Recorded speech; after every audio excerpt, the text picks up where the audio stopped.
اما بعد، معزز اساتذہ کرام، محترم جناب پرنسپل ادارہ حاضہ انجینئر شفقت صاحب، عزیز طلبہ، چند لمحوں کے لیے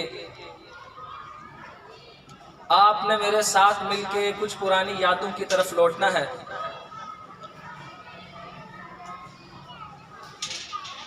بلال صاحب سے گزارش آپ اب سائڈ ہو جائیں۔ میرے بیٹوں، میں آپ سب سے مخاطب ہوں۔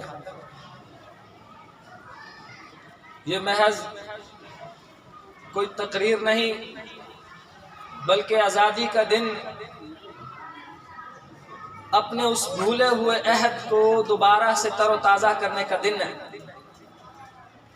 اور اس کے لیے ضروری ہے آپ سب احباب چند لمحوں کے لیے میرے ساتھ ان ماضی کی یادوں میں پلٹیں۔ شاید آپ کو یاد ہو یا نہ یاد ہو، لیکن آج کے حالات کا موازنہ کل کے ماضی کی تلخیاں چیخ چیخ کر بیان کریں گی۔ میں آپ سے پوچھنا چاہوں گا، اگر آج چوک اعظم یا ضلع لیہ کے اس معاشرے میں یا وطن عزیز میں اگر کوئی گائے ذبح کر دے تو کیا گائے ذبح کرنا کوئی جرم ثابت ہو سکتا ہے؟ یہ 10th کلاس کے بچے، آپ میرا سوال نہیں سمجھیں۔ اگر آج آپ کے چوک میں، شہر میں، گلی محلے میں کوئی گائے ذبح کرے تو گائے ذبح کرنا کوئی جرم ہے؟ کوئی جرم نہیں۔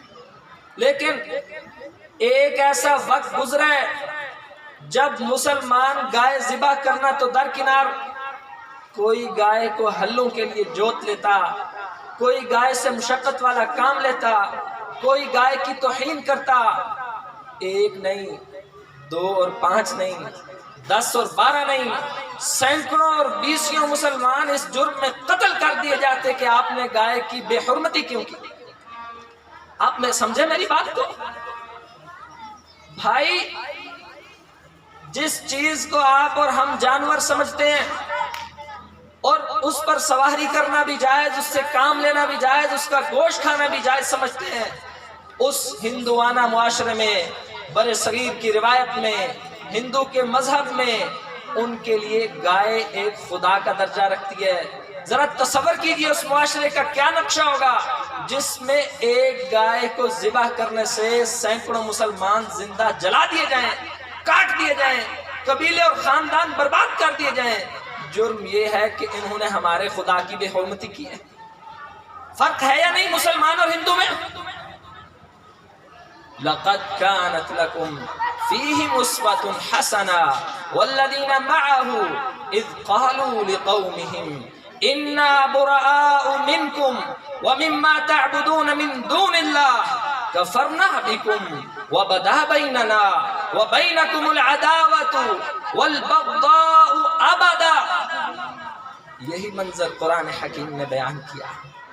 فرمایا، لوگوں سوچو تو صحیح، جب ابراہیم علیہ السلام نے اپنی قوم سے کہا، اے میری قوم، آپ بتوں کی پوجا کرتے ہو، ہم ایک واحد خدا کو مانتے ہیں، ہم لا الہ الا اللہ کا نعرہ لگانے والے ہیں۔ کون سا نعرہ؟ پاکستان کا مطلب کیا؟ یقین جانیے، امت مسلمہ کے دلوں میں غیرت ہی نہیں ہے اس لا الہ الا اللہ کے نعرے کی۔ ہم اپنے دل و جان سے اس نعرے کو نہیں لگاتے کیونکہ ہم اس کی قدر نہیں سمجھتے۔ اب ابراہیم علیہ السلام اپنی قوم کو کہہ رہے ہیں، بر صغیر کے حالات دیکھیں اور قرآن دیکھیے، کہتے ہیں میری قوم والو، کفرنا بکم، ابراہیم تمہارا کھلم کھلا انکار کرتا ہے، وبدا بیننا وبینکم العداوۃ والبغضاء، تمہارے اور ہمارے درمیان آج سے مکمل دشمنی اور عداوت کا اعلان کرتا ہے ابراہیم۔ کیوں؟ کیونکہ ہم واحد خدا کے ماننے والے ہیں۔ تم اور دنیا کا بدترین مذہب ہے جو 2 کروڑ خداؤں کا پجاری ہے، حتیٰ کہ انسانی شرمگاہ کا پجاری بھی ہندو ہے۔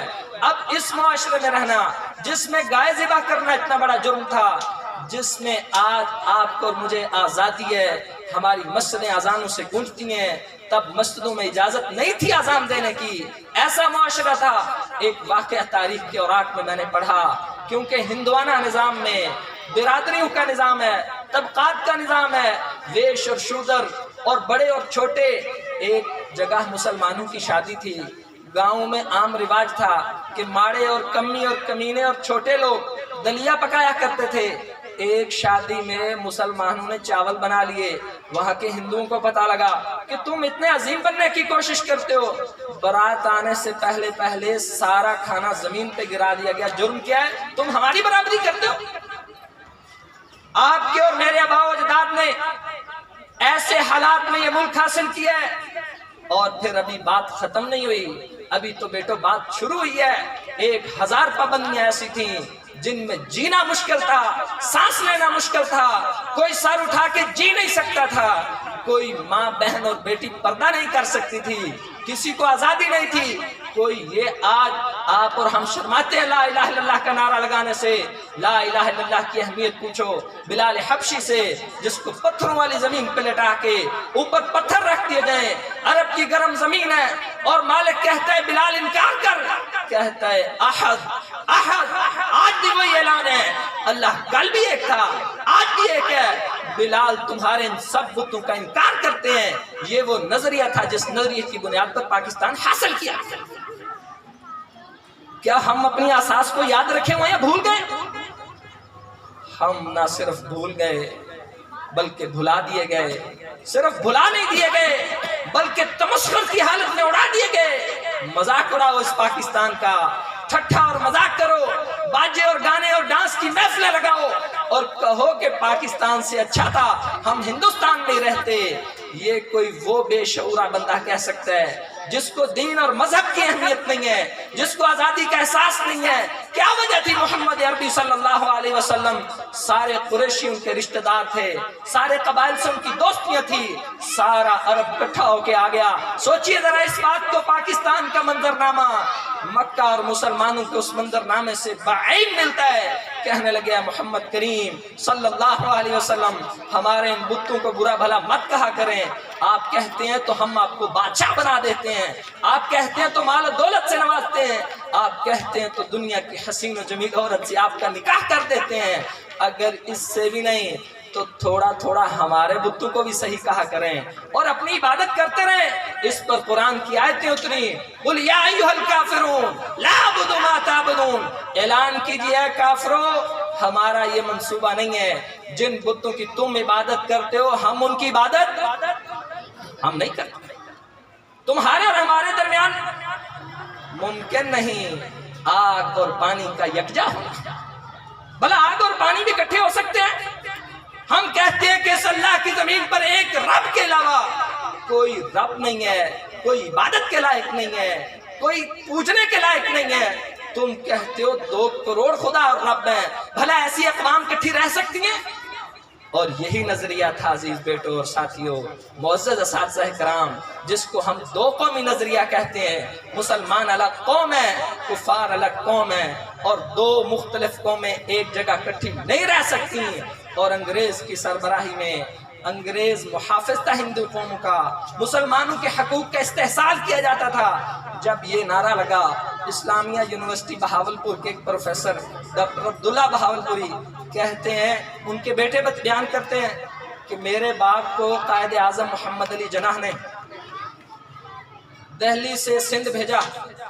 اس وقت ہم لڑکے تھے، ہمارے ساتھ 8-10 لڑکوں کی ٹیم بنا کے سندھ بھیج دیا اور ہمیں کہا کہ جوانوں اب ضرورت ہے تمہاری جوانیوں کی، جاؤ سندھ کے علاقوں میں پھیل جاؤ، گلی گلی ایک ہی نعرہ، پاکستان نہیں ہمارا، گلی گلی ایک ہی نعرہ، پاکستان ہمارا۔ پاکستان کا مطلب کیا؟ لا الہ الا اللہ۔ جاؤ کہتے ہم نے دن رات ایک کر دیا، اس نظریے کا پرچار کیا، لوگوں کی ذہن سازی کی، اساتذہ سے ملے، انہوں نے یونیورسٹیز اور کالجز میں مسلمان طلبہ کو حقائق سے روشناس کروایا کہ ہمارے لیے زندگی اور موت کا مسئلہ ہے، ہم اس ملک کو حاصل کریں۔ اور قائد اعظم محمد علی جناح سے پوچھا گیا آپ کیا بنانا چاہتے ہیں؟ فرمایا ایسا ملک بنانا چاہتے ہیں جو اسلام کی تجربہ گاہ ہوگا، جہاں آزادی سے مسلمان جی سکیں گے، جہاں یہود و نصارہ کو بھی ان کے حقوق ملیں گے لیکن مسلمانوں کے بھی ان کے حقوق ملیں گے، کسی کے حقوق پامال نہیں کیے جائیں گے، برادریوں کا نظام ختم کر کے ایک برابری کا نظام لگایا جائے گا، ہر ایک کو تعلیم کا حق ہوگا، ہر ایک کو جینے اور رہنے کا حق دیا جائے گا۔ اس طرح کی ریاست بنانا چاہتے ہیں، یقیناً وہ تو ایسی ہی ریاست بنانا چاہتے تھے۔ قائد اعظم محمد علی جناح سے پوچھا گیا اگر یہ ملک بن گیا پھر اس ملک کا قانون کیا ہوگا؟ کہتے ہیں میں کون ہوتا ہوں قانون بتانے والا؟ اس ملک کا قانون قرآن حکیم ہوگا، بس قرآن کافی ہے۔ اب اسی مقصد کے لیے یہ ملک حاصل کیا گیا اور اسی لیے تو یہ نعرہ لگایا گیا کہ پاکستان کا مطلب کیا؟ لا الہ الا اللہ۔ بار بار یہ نعرہ زبان زد عام ہو گیا، ذہن صاف کر دیے جائے اور اللہ کو یہی منظور، یہ ملک حاصل ہوا۔ بیٹو یہ نظریہ اس کو یاد رکھو، شاید کہ جس رخ پہ حالات چل رہے ہیں میں سوچتا ہوں اللہ جانے آئندہ 40-50 سالوں میں شاید کہ ہمارے ملک میں یہ نعرہ لگانا جرم بن جائے، بچے اس نعرے کو بھول جائیں، اغیار کی ریشہ دوانیاں یہ مقصد کھو دیں۔ اب مقصد یہی تھا، نظریہ یہی تھا، حاصل اس لیے کیا ہے۔ آپ مجھے بتائیے، آپ کو کوئی کہے اپنا گھر چھوڑ کے فلاں شہر چلے جاؤ، جاؤ گے؟ کوئی نہیں جائے گا۔ آپ کو کوئی کہے کاروبار چھوڑ کے چلے جاؤ، خاندان چھوڑ کے چلے جاؤ اور ایسا چلے جاؤ کہ کبھی واپس نہیں آنا، یقین جانیے جانے والوں کی تعداد تو بہت زیادہ ہے، صرف اس سفر میں شہید ہونے والوں کی تعداد 16 لاکھ ہے۔ آخر کیا ذہن تھا؟ وہی ذہن تھا جو مکہ سے ہجرت کرنے پہ مجبور کر دیے۔ عبد الرحمن بن عوف کروڑوں اور اربوں خربوں کے مالک تھے، ساری زمینیں مکہ میں چھوڑ کے چند ٹکیاں لے کے ساتھ چلے گئے اور زندگی بھر کبھی سوچا ہی نہیں کہ کبھی مکہ جائیں گے۔ یقین جانیں آپ اور ہم مانے نہ مانے، ہماری غیرت ایمانی گوارا کرے یا نہ کرے، آپ کے اور میرے آباء و اجداد واللہ العظیم عظیم اللہ کی قسم ہے، اسلام کی خاطر، مسلمانوں کی خاطر، آزادی کی خاطر، امن و امان سے رہنے کی خاطر، اپنی بچیوں اور بیٹیوں اور ماؤں کی عزتوں کو بچانے کی خاطر، اپنے نوجوانوں کی تربیت کی خاطر اور آسانی اور سکون سے رہنے کی خاطر اس ملک میں آئے تھے، یہی ان کا مطمع نظر تھا۔ اب اصل مجرم آپ اور ہم ہیں جنہوں نے یہ مقصد بھلا دیا، جو سارا کا سارا ملبہ حکمرانوں پہ ڈالتے ہیں۔ ہم کب حکمرانوں کو صحیح کہتے ہیں؟ ہم ان کی غلطیوں کو غلط کہتے ہیں، لیکن شکوائے ظلمت شب سے تو کہیں بہتر تھا اپنے حصے کی شمع جلاتے جاتے۔ آپ نے ہاتھ اٹھا کے میرے ساتھ یہ الفاظ بھی دہرانے ہیں، یہ عزم بھی کرنا ہے، حکمران برا کریں تو کریں، ادارے برا کریں تو کریں، کوئی اپنا کردار ادا کرے یا نہ کرے، ہم فقط لا الہ الا اللہ کی خاطر اس ملک میں اپنا کردار بھی ادا کریں گے، اس کی حفاظت بھی کریں گے، اس کی خدمت کو عبادت سمجھیں گے، اس کے لیے اپنے بچوں کا، اپنے چھوٹوں کا، اپنے بڑوں کا، ان کا ذہن بدلیں گے۔ جو وطن عزیز کے خلاف زبان چلائے اس کو سمجھائیں گے کہ آپ کو کسی نے غلط سبق پڑھا دیا، یہ وطن واقعی لا الہ الا اللہ کے لیے تھا اور ہم اس کی حفاظت کریں گے انشاءاللہ۔ اس طرح نہیں، یہ کوئی اسٹیٹ سیکرٹری یا آپ کے ساتھ نہیں ہے، آپ کو ساتھ چلنا پڑے گا۔ کیا آپ سب اور ہم مل کے پھر اس وطن کی حفاظت کریں گے؟ یوں ہاتھوں سے اٹھا کے ہم اپنا کردار ادا کریں گے اور یہی ایک مسلمان کا حق ہے۔ فاتقوا اللہ ما استطعتم واطیعوا واسمعوا، اللہ سے ڈرتے رہو اپنی طاقت کے مطابق جو آپ کی طاقت میں ہے۔ یہ نہیں کہنا کہ اندھیرا بہت ہے، مہنگائی بہت ہے، غربت بہت ہے، خرابیاں بہت ہیں، بلکہ ایک موم بتی لینی ہے اور ان اندھیروں میں ایک موم بتی روشن کر کے چلنا شروع کر دینا ہے۔ اللہ آپ کے پیچھے ہزاروں اور چلا دے گا، وقت آئے گا سارے اندھیرے چھٹ جائیں گے، اجر اس کو ملے گا جو بارش کا پہلا قطرہ بنے گا۔ ان نا امیدیوں کو نکالیں ذہن سے، مایوسیوں کو ختم کریں، اپنے پھر ان ارادوں کی تجدید کریں اور اللہ کے لیے کرنی ہے۔ ما ارید منکم جزاء ولا شکورا، مومن بندے کی نشانی یہ ہے کوئی بھی کام کرتا ہے کہتا ہے میں تو اللہ کے لیے کرتا ہوں، ہم نے اور آپ نے نہ قائد اعظم محمد علی جناح کے لیے کرنا ہے نہ کسی اور کے لیے کرنا ہے۔ جب ملک اللہ کے نام پہ تھا، اس کی حفاظت اللہ کے نام پہ کریں گے۔ اور یقین جانیے، ایک آخری اس کی نشانی ذکر کر دوں، اگر اس ملک کا کوئی ٹوٹا ہوا سڑک کا ٹکڑا، اس ملک کا گرا ہوا درخت، اس ملک کی پھٹی ہوئی دیوار ٹوٹی ہو تو آپ کو تکلیف ہو کہ مانا کہ یہ دیوار سیاسیوں نے بنائی ہوگی، مانا کہ یہ حصہ کسی ادارے اور سکول کا ہے، لیکن اصل میں یہ میرے ملک کا حصہ ہے اور مجھے اس کی حفاظت کرنی ہے، مجھے اس کا کردار ادا کرنا ہے۔ یہ غازی، یہ تیرے پر اسرار بندے جنہیں تو نے بخشا ہے ذوق خدائی، دو نیم ان کی ٹھوکر سے صحرا و دریا سمٹ کر پہاڑ ان کی ہیبت سے رائی۔ جب مسلمان غیرت کرتا ہے پھر پہاڑ بجری بن جاتے ہیں، جب مسلمان غیرت کرتا ہے سمندروں میں راستے بن جاتے ہیں۔ تو یہ مشکل وقت، یہ بدترین حکومتیں، یہ غلط قیادتیں، یہ مہنگائی اور ہر طرف کے طرح طرح کے حملے یقیناً ختم ہو کے رہیں گے۔ اور اس کا ایک بنیادی حل یہ ہے، آج آپ بچے ہیں، شاید کہ 10-20 سالوں بعد آپ ایک کڑیہر جوان، ایک معاشرے کے سربراہ، ایک ادارے کے آفیسر، ایک خاندان کو ہیڈ کرنے والے، اگر آپ کے ذہن میں اس پاکستانیت کو بھر دیا جائے اور پاکستانیت کی وجہ فقط لا الہ الا اللہ ہے، یقین جانیے یہاں سے آغاز ہوگا امید سحر کا۔ اللہ کی حضور دعا گوئیں اللہ تعالی ہمیں توفیق دے ہم اپنا کردار ادا کر سکیں۔ ھذا ما کان عندی واللہ اعلم بالصواب۔ پاکستان کا مطلب کیا؟ لا الہ الا اللہ۔ Raise your hands. پاکستان کا مطلب کیا؟ لا الہ الا اللہ۔ ونس اگین، پاکستان کا مطلب کیا؟ لا الہ الا اللہ۔ والسلام۔